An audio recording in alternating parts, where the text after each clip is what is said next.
is the key to prosperity. Free trade will bring on a Great Depression. The North American Union is the merger of the United States, Mexico, and Canada into one super country. I don't see the likelihood of establishing a North American Union in our lifetimes. The road to North American Union is not a new development. Canadians are saying no to the North American Union and yes to Canada's sovereignty. The discussion here, and certainly I've been part of it and an advocate of it in a way, is that Canada, the U.S. should seek to have a deeper type of integration with more predictable rules. Our economies now are very integrated. Our societies are growing increasingly integrated. What's needed now is a North American idea for all three. What kind of stuff was discussed at this meeting regarding the future of North America? I don't remember exactly. There are clear economic benefits from having a common currency. And he said himself there will be our North American Union, a one North American currency called the Amero. I'm a staunch Canadian nationalist because of globalism. It's essentially the centralization of power into fewer hands. Canadians, Americans, and Mexicans will lose their sovereignty. Maybe national sovereignty is not such a good thing. I don't buy into the conspiracy theories around meetings. Do not be embarrassed. Do not be shy. Who cares if they call you conspiracy theorists? This is the truth. You get political change of fundamental nature of this sort only if you have a real big earth-shaking event. It's not going to stop with the North American Union. It's going to be one further step along the road to one world government. One world government? Yeah.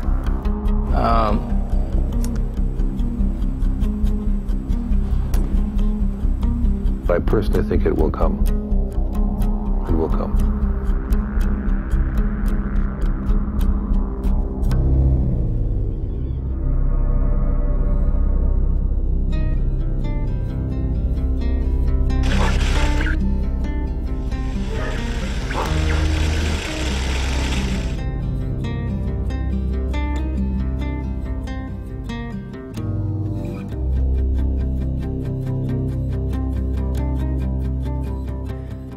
In your time serving as the Canadian ambassador to the United States and subsequently helping forge the free trade agreement between Canada and the U.S., did you ever discuss the possibility of creating a North American Union that would be much like the existing European Union? No, that was never discussed, no. I think this was seen when it was launched by the Mulroney government in 1985. It was seen as a trade agreement. We didn't even talk of it at that time. The government did not want to talk of it at that time as a free trade agreement. It was seen as a comprehensive trade agreement with the United States, not with Mexico or any other partner. It was bilateral in concept. As time went on, we began to talk about it on both sides of the border as a free trade agreement. But there was never a notion, to my knowledge, anywhere in the system up on top or in the bowels that thought of this as a North American Union. After the free trade agreement was signed in 1989 and came into force, United States and Mexico decided they wanted to have a similar agreement. And they proposed negotiations on a bilateral basis between the two countries to have another FTA of their own. Canada was concerned about that because we felt, among other things, that it could be a painful experience if Mexico, for example, were able to get a better deal than we did, or get concessions that we didn't, in order to protect our interests. And they were actually going to model their agreement on the Canada-US agreement. It was going to be a Canada-US agreement, whatever add-ons they could put, or adjustments. So we said, well, we want to be part of the negotiation. So then NAFTA came into existence, and you had there for the first time the notion of trilateralism, or a North American continent. One has to look at what has been the effects of these agreements. And they've been very good for some powerful sectors and not at all good for poorer people, for working people, for those that are not benefiting from corporate profits. So here in Canada, for example, since we signed the bilateral free trade agreement with the United States, 2/3 of Canadian families have experienced a decline in their real incomes. Also, if we want to talk about the North American Free Trade Agreement in Mexico, some 2 million Mexican campesinos, that is peasant farmers, have been displaced from their land. Some have migrated to cities. About 500,000 every year try to enter illegally into the United States to find work. So it's not so good for people at the bottom of the social ladder.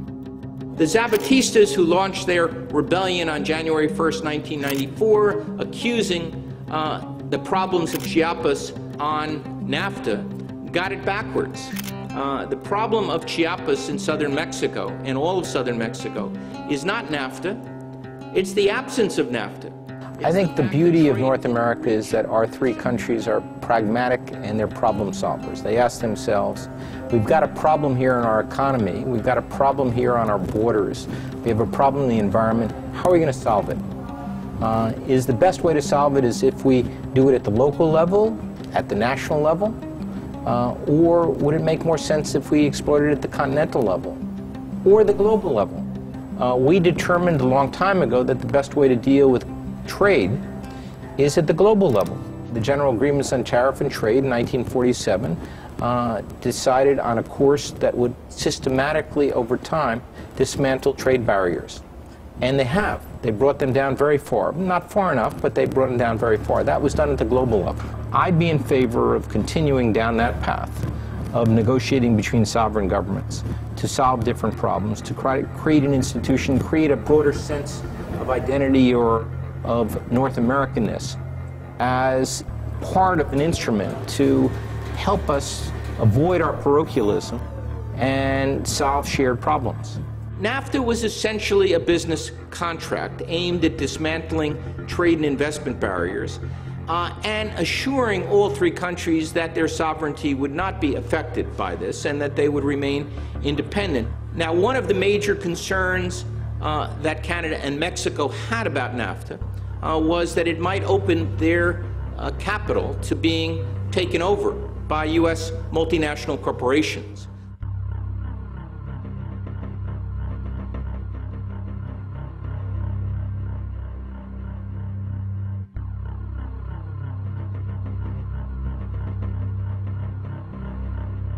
If you are a large corporation and you are given national treatment with any country, meaning as a corporation, even if you're a foreign corporation, which most of Canadians, Canada's primary corporations are foreign controlled these days, that you're given the rights of a citizen in that nation with the powers of a citizen. And corporate rule is pretty much free trade. But where it sits right now is that as the corporations have gained the status of citizens, they can challenge our laws.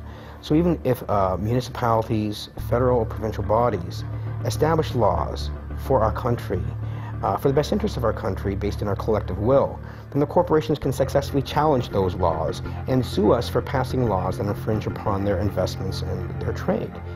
And these are the provisions that allow a corporation to sue a national government if it feels it is not getting the treatment it would be entitled to under NAFTA. The first case against Canada under the investor state provisions was a suit brought by Ethel Corporation from the US that was wanting to market in Canada a gasoline additive called MMT, which is a suspected neurotoxin.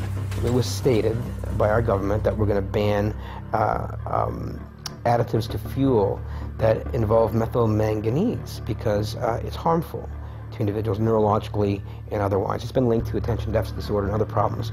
But when we passed those laws, the Ethel Group sued our country, said, how dare you pass laws that restrict our trade, and even we're doing it for the benefit of our own country. Well, Canada, the Canadian government responded to that suit by effectively apologizing to Ethel, by paying them $13 million US in compensation, and by withdrawing the ban. So it didn't even have to go through the full adjudication process before Canada backed down.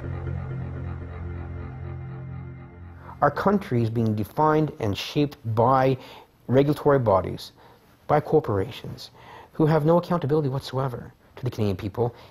I don't see that this harmonization, unionization is good for the Canadian people, period. Never was, never will be. It needs to stop.